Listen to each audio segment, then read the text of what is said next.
ভাঙড়ে মোল্লায় মোল্লায় লড়াই হচ্ছে দেখছেন না?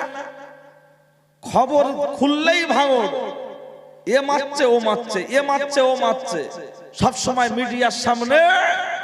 আজকেই দেখছিলাম খবরে, আমার সঙ্গে যে ছেলেটা ছিল ভিডিও বার করে দেখাচ্ছে, হুজুর একদিকে মোল্লা সাহেব আরেকদিকে সিদ্দিকী সাহেব, মিছিল চলছে, দেখুন কি অবস্থা, কি অবস্থা। বলতে বলতেই শুনছি নাকি কি এক ঝামেলা শুরু হয়ে গেছে। আসলে তা নয়, কাঁটা দিয়ে কাঁটা তোলা। কারণ কোন একজন ওদের বড় হুজুর বলে দিল ওটা আমার চাই, আর মুসলমান প্যান খুলে লেগে গেল।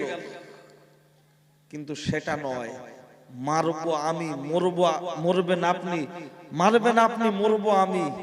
দিন শেষে আমার বাচ্চা এতিম হবে, বউটা বিধবা হবে, আমার বাচ্চার কান্নাটা পাড়ার কোনো মানুষ ভাগ নেবে না, দুঃখের ভাগ নেবে না।